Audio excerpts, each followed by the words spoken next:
Ya, terima kasih Sasa. Di informasi yang pertama ada waspada macet total saat mudik.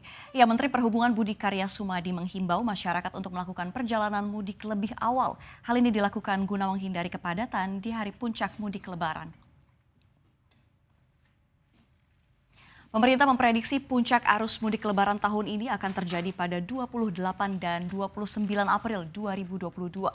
Melihat tingginya animo masyarakat yang ingin melakukan mudik, Budi menghimbau agar melakukan perjalanan mudik lebih awal, yakni 25 hingga 27 April 2022. Padahal sebelumnya pemerintah telah memutuskan jadwal cuti bersama mulai 29 April hingga 8 Mei 2022. Diketahui musim lebaran tahun ini pemerintah memprediksi akan ada 85,5 juta orang yang akan melakukan mudik, di mana dalam survei Balitbang 47% diantaranya menggunakan jalur darat, baik kendaraan pribadi maupun umum. Dan pemudik yang berangkat dari wilayah Jabodetabek sekitar 14,3 juta orang. Jumlah ini meningkat 45% dibandingkan tahun 2019 sebelum pandemi.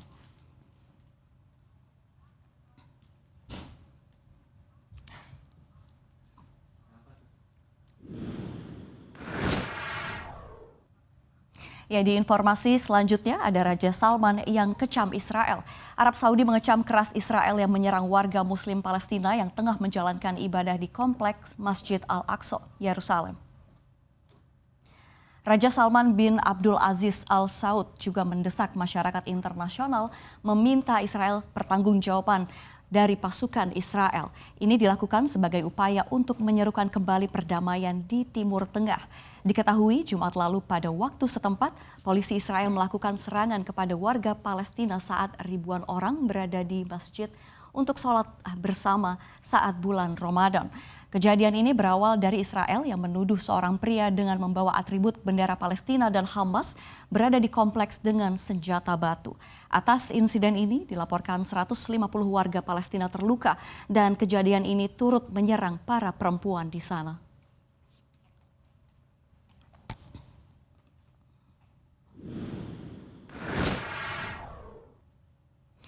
Di informasi yang berikutnya ada Rusia yang mengklaim menang. Rusia deklarasikan kemenangan atas serangan Kremlin yang berlangsung di Ukraina. Rusia mengklaim telah menguasai sepenuhnya Mariupol, kota pelabuhan penting di Ukraina. Kremlin mengatakan telah menduduki pabrik baja setempat, area di mana pasukan Ukraina terpusat. Juru bicara utama Kementerian Pertahanan Rusia, Igor Konashenkov, mengatakan bahwa seluruh wilayah perkotaan Mariupol telah sepenuhnya dibersihkan. Sisa-sisa kelompok Ukraina saat ini sepenuhnya diblokade di wilayah pabrik metalurgi Azovstal. Bila benar, ini menjadi kota besar pertama di Ukraina yang mampu diduduki Rusia pasca melancarkan serangan 24 Februari.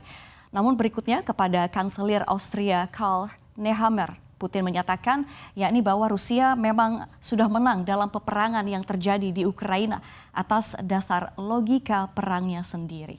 Sementara di sisi lain, kemarin Presiden Ukraina Volodymyr Zelensky menegaskan tidak akan menyerahkan wilayahnya untuk mengakhiri perang dengan Rusia.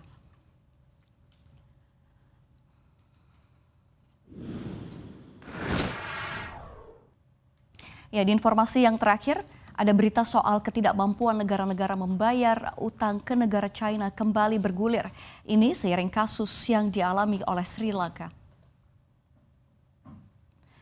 China diketahui sering menjadi donatur ke sejumlah negara dengan skema Belt and Road.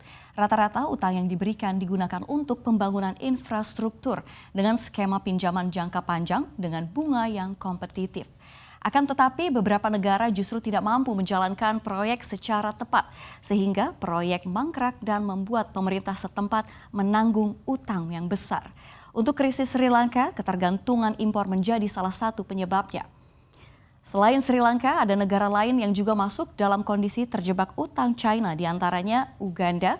Negara ini dilaporkan dengan berusaha mengubah perjanjian pinjaman dengan China untuk memastikan sejumlah aset tidak hilang karena gagal bayar, antara lain Bandara Internasional Entebbe. Lalu Kenya yang juga diyakini gagal bayar utang ke China terkait pembangunan proyek kereta api cepat. Dan ada Maladewa yang utang negaranya terhadap China semakin membengkak terkait pembangunan proyek yang menghubungkan pulau ibu kota Male ke pulau Hulu Male. Sementara untuk Indonesia sendiri, per Februari 2022, utang luar negeri Indonesia dari China tercatat 20,78 miliar US dollar atau naik 0,76% dari bulan sebelumnya.